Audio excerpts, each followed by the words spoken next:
میرے آقا کریم علیہ السلام ایک مرتبہ گھر میں تشریف لائے تو دیکھا روٹی کا ایک ٹکڑا پڑا ہوا ہے. میرے حضور نے وہ ٹکڑا اٹھایا, صاف کیا اور فرمایا عائشہ عزت والی چیز کا احترام کیا کرو, یہ جب کسی قوم سے روٹھ جاتی ہے نا تو واپس نہیں آتی. اب آپ دیکھیں کہ ہمارے ہاں کتنی بے قدری ہوتی ہے رزق کی. کہتے ہیں یار مفت کا کھانا مل گیا. بھائی مفت کا ملا ہے تو آپ نے جتنا آپ کا شکم ہے آپ اتنا ہی تناول کریں گے نا, نہ کہ آپ ضائع کریں گے اسے. دسترخوان سے اٹھا کر کھانا اس میں مغفرت کی بشارت ہے. اور فرمایا کہ جو برتن کو صاف کرتا ہے, پلیٹ کو صاف کرتا ہے, وہ برتن اس کے لیے دعائے مغفرت کرتا ہے. یہ اناج جو یہاں تک پہنچا ہے آپ کے دسترخوان تک, کبھی آپ نے غور کیا کہ یہ چلا کہاں سے؟ 6 مہینے میں فصل تیار ہوتی ہے. کبھی آپ جائیں دیہاتوں میں, جو فصل ہے وہ 6 مہینے میں تیار ہوتی ہے, چاہے چاول ہو چاہے گندم ہو. اب فصل پک گئی, اس کے بعد وہ کئی پروسیس سے گزر کر جو ہے وہ چکی تک آتی ہے, پھر وہاں اس کو فائن کیا جاتا ہے, پھر وہ پیکنگ پروسیسنگ, پھر مارکیٹ, کئی ہاتھوں سے ہوتے ہوئے آپ کے گھر تک پہنچی. والدہ نے بنایا, بہن نے بنایا, بیوی نے بنایا, یا ہوٹل سے آپ نے خریدا, وہ پک کے اس میں گیس استعمال ہوئی, پانی استعمال ہوا, نمک استعمال ہوا, اتنی چیزیں اس میں شامل ہوئیں.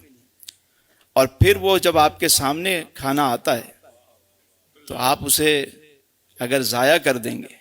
یہ لقمہ جو یہاں تک آتا ہے نا سہیل بھائی, جب ہمارے سامنے لقمہ آتا ہے تو اللہ نے یہ جو ہاتھ دیے ہیں نا ہمیں, سب سے پہلے یہ ہاتھ ہمیں بتاتے ہیں, یہ سینسر بتاتے ہیں یہ گرم ہے ٹھنڈا ہے, اس کو لے کے جانا چاہیے منہ میں یا نہیں لے کے جانا چاہیے.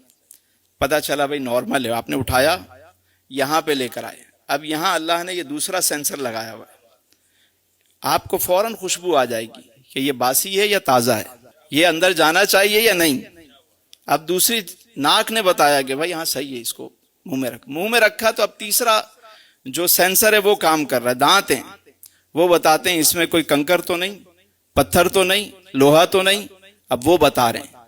اس پروسیس سے گزر کے جب لقمہ اندر جاتا ہے تو اندر الگ نظام ہے, کہاں کتنا خون بننا ہے, ایک لقمے کے لیے کتنا بڑا نظام ہے. اللہ کی کیسی کیسی نعمتیں ہیں. یعنی مثال اتنی سمپل سی ہے کہ اگر میں کسی کو ایک روٹی دوں اور وہ اسے اٹھا کے پھینک دے میرے سامنے تو میں اسے دوبارہ دوں گا؟ خالق کائنات نے رزق دیا, رزق پہنچا ہمارے سامنے گرما گرم اور ہم نے اس کو بچا دیا, تو اس کا مطلب ہے ہم نے پھینک دیا اسے, ہم نے پھینک دیا. برکت ہوگی یا اس سے آپ کے رزق میں تنگی آئے گی؟ خود سوچنے کی بات ہے. یہ جو ہمارے گھروں میں رزق کی تنگی ہے اس کی بنیادی وجہ یہ ہے کہ ہم نے رزق کی قدر کرنا چھوڑ دی. ہم کھاتے ہیں شکر ادا نہیں کرتے. کبھی کسی دعوت میں چلے جائیں, یعنی اپکائی آتی ہے دیکھ کے, لوگ اتنا اتنا بھر کے رکھتے ہیں, ضائع کر کے جا رہے ہوتے ہیں. ارے بھائی لفافہ دیا ہے, پیسے تو وصول کریں گے نا. اللہ اکبر, آپ ضائع کریں گے, رزق کو ضائع کریں گے؟ نہیں بھائی پیسہ دیا ہے, دعوت میں آئے ہیں, ذرا ان کو وصولی کریں گے. وصولی کر رہے ہیں آپ ضائع کر رہے ہیں. کسی کا حق ہے, اتنے اتنے کھانے شادی بیاہ میں ضائع ہو رہے ہوتے ہیں, اور کبھی کہیں جگہ سے گزرو تو کوئی کچرا کنڈی سے اٹھا کے جو ہے نا کھا رہا ہوتا ہے.